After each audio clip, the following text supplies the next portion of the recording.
She laughed in my face. That's how it started. A laugh sharp enough to slice through bone. The kind that makes you feel stupid for even breathing. We were in the kitchen, her favorite stage, my least favorite battlefield. The smell of garlic and white wine lingered in the air, that cozy domestic aroma you only smell in happy homes. Ours was pretending. You're jealous? She asked, eyes glittering like polished lies. Of who, Brian? He's just a colleague. Brian. I'd only heard the name twice before that night. Both times, I filed it away like a useless detail. But now, hearing it again, her voice curled around it soft, familiar, like it had been living on her tongue for weeks. You stay late 3 nights in a row, I said, calm, controlled. Like an idiot. You come home smelling like bourbon and somebody else's cologne, and I'm supposed to believe it's just work? That laugh again. Not nervous, not defensive, gleeful. Like I'd just told the dumbest joke in the room. God, you're paranoid. She sipped her wine, tilted her head the way she does when she thinks she's got the upper hand. Do you want to check my phone? Go ahead. I almost took it. Almost. But something stopped me. Maybe pride. Maybe the way her smile didn't touch her eyes. That's when I looked at her and thought, you're hiding something, and you're enjoying it. Out loud, I said, forget it.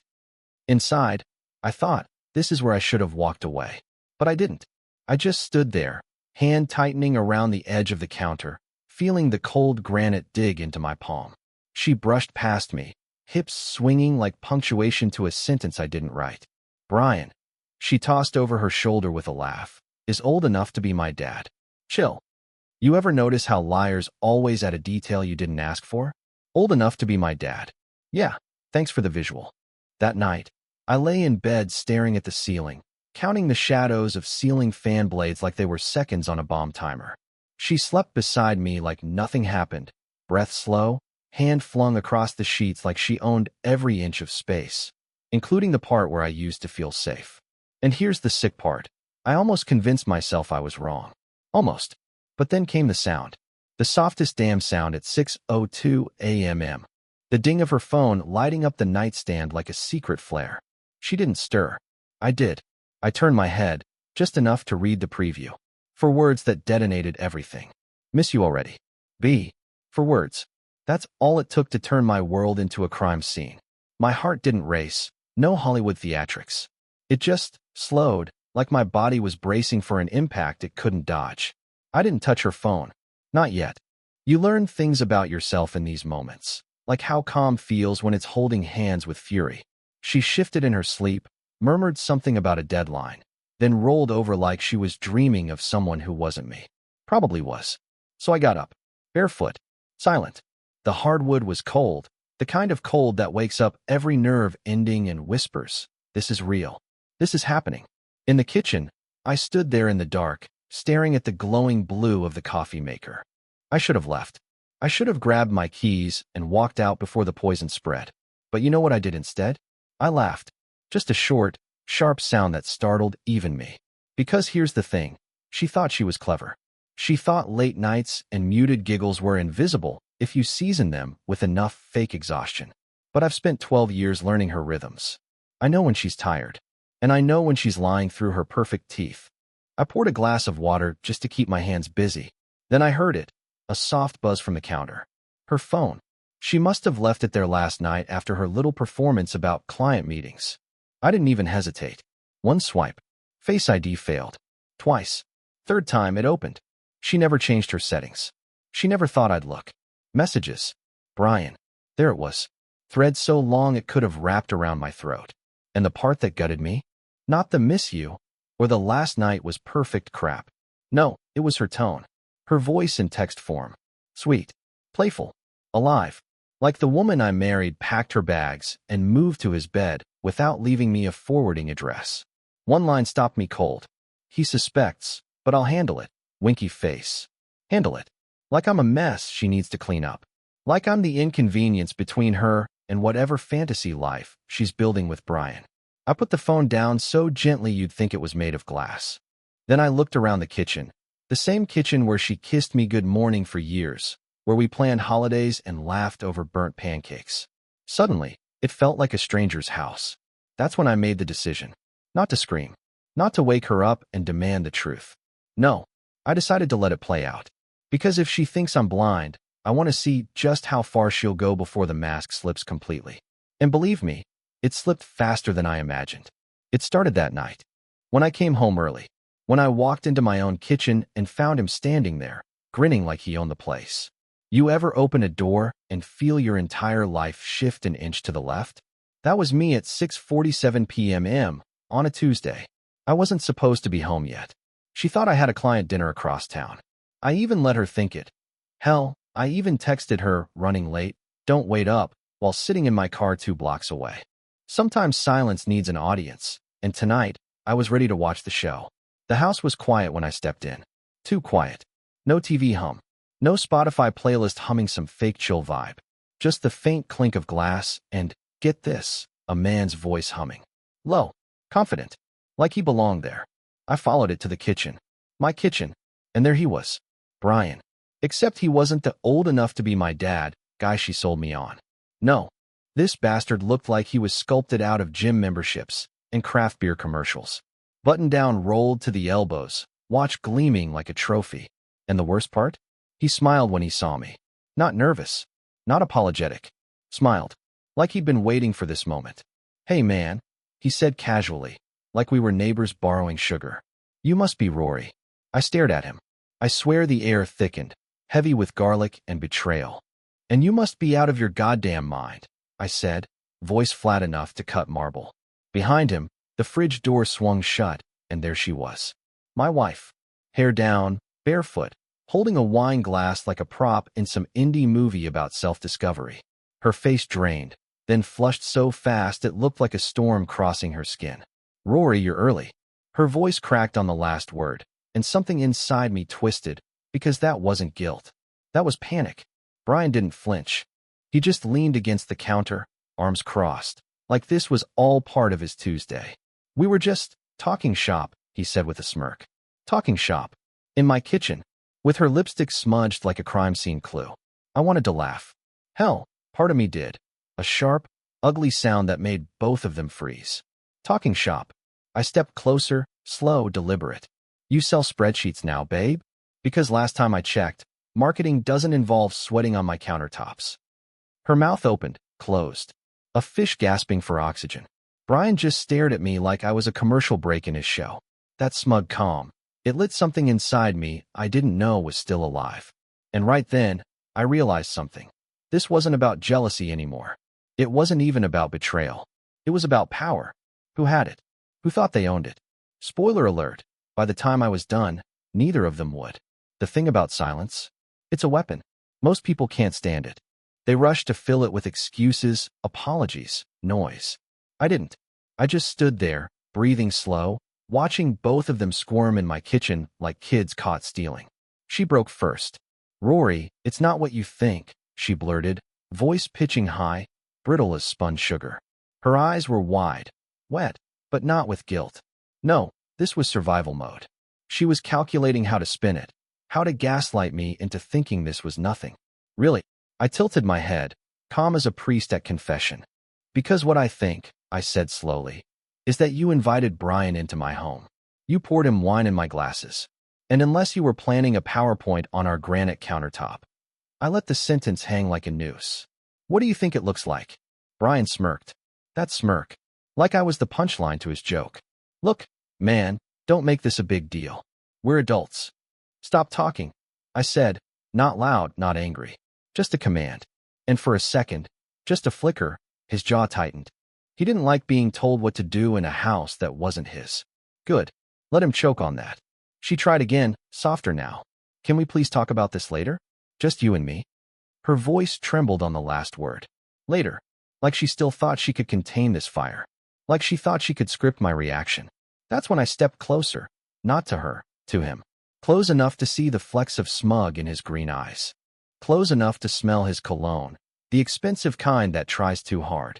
And I smiled. You ever notice, I said, voice low, how people who cross lines always act surprised when someone draws one back? Brian blinked, the first crack in his cool. He glanced at her, then back at me. Look, I don't want any trouble. You already bought the ticket. I cut in. Now you get the ride. Then I did something that wiped the color off both their faces.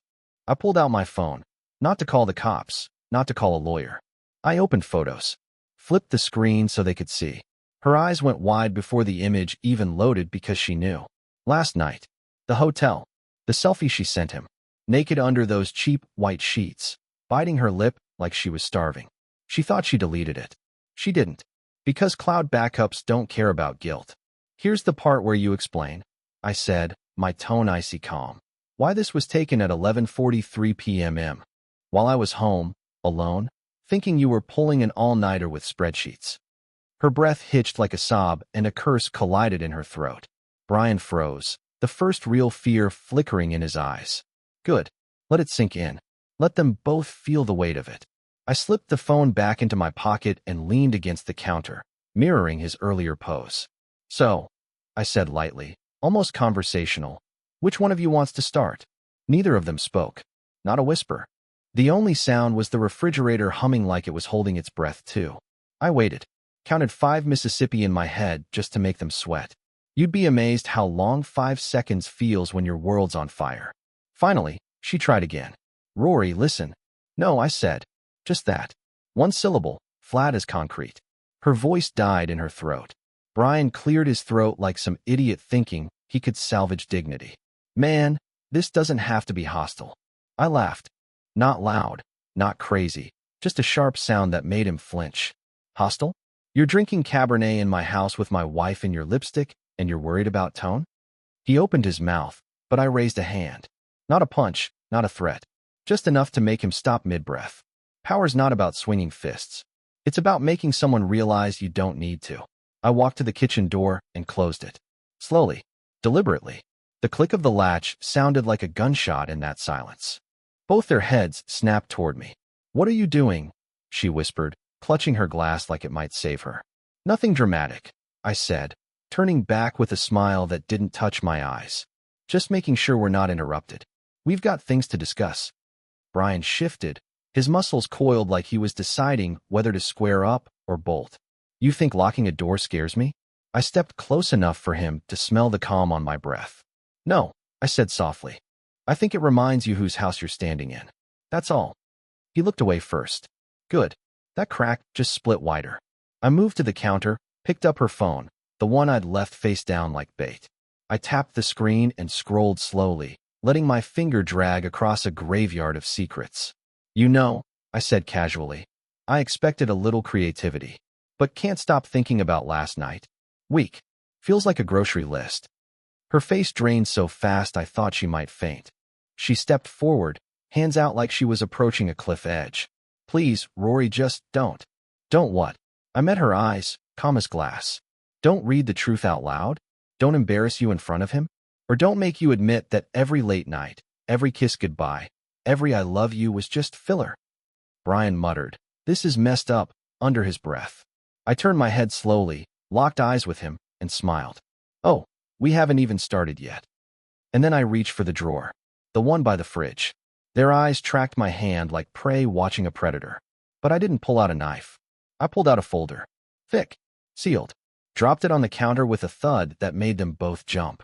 This, I said, tapping the edge, is what happens when you underestimate the man who knows where all the wires run.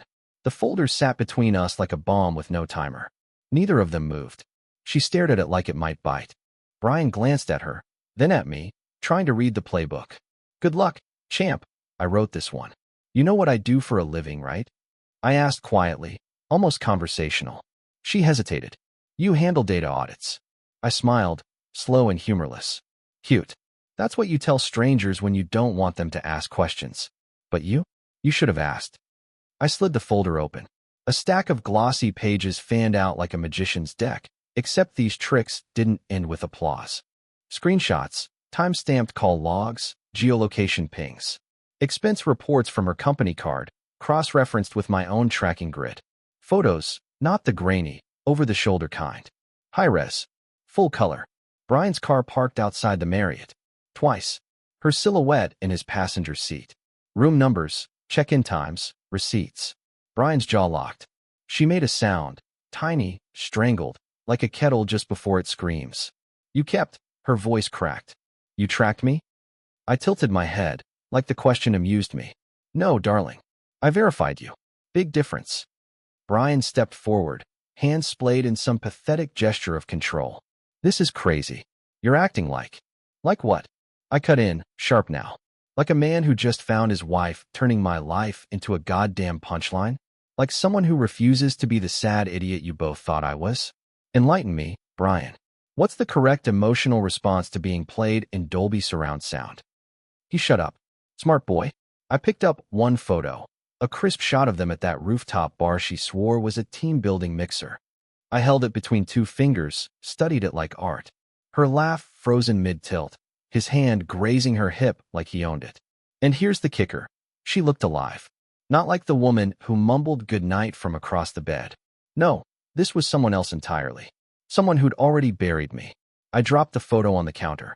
See, the thing about truth, I said softly, is that it's patient. It waits. And when it shows up, it doesn't knock. It kicks the door down. She whispered my name like a prayer and a curse tangled together. Rory, what do you want? I met her eyes, calm as a blade laid flat on a table. Want? I repeated. No, sweetheart. Tonight's not about what I want. It's about what happens next. Then I reached into the folder one last time and pulled out the paper that made her knees buckle, a single-page printout, bold header. Joint Assets Transfer Authorization, pending signature.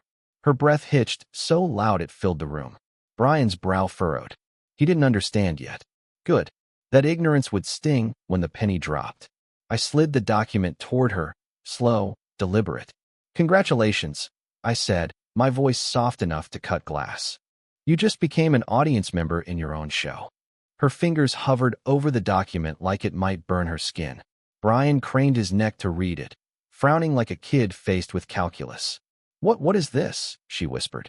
I smiled, a slow razor smile. That, I said, tapping the header, is the cleanest divorce you'll ever get. You sign, you walk with your car, your personal bank account, and the dignity you've got left, which, let's be honest, isn't much. Her mouth dropped open. You've already filed, moved funds, froze joint accounts? I ticked them off like items on a shopping list. Yes, days ago, the moment I saw that first hotel receipt tucked under the laundry. I leaned in just enough for her to smell the calm on me.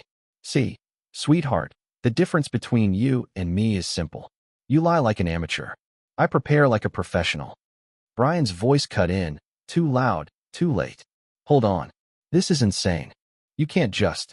I turned my head slowly and pinned him with a look so cold it could frost glass. Brian, I said evenly. This is the part where smart men shut the hell up.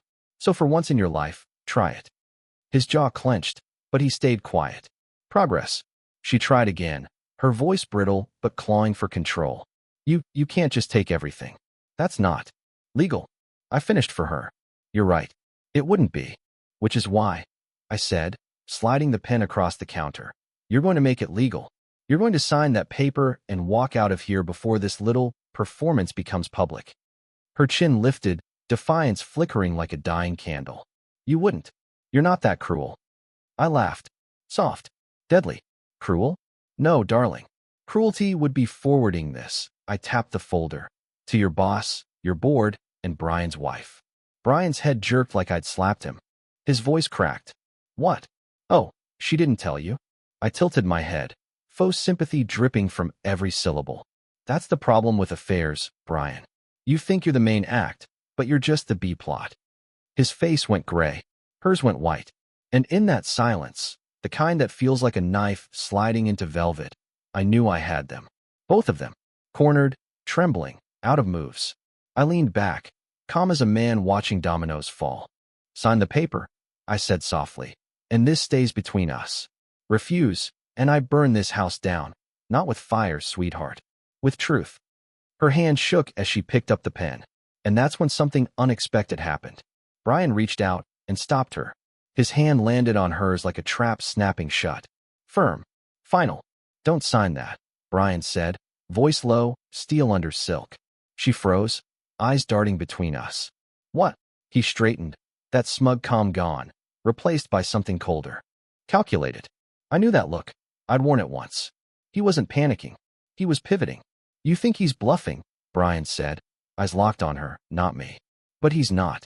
And you know why? He turned, finally facing me, and smiled, not the cocky grin from before. This one was different. Predatory. Because he did exactly what I told him to do. The room tilted.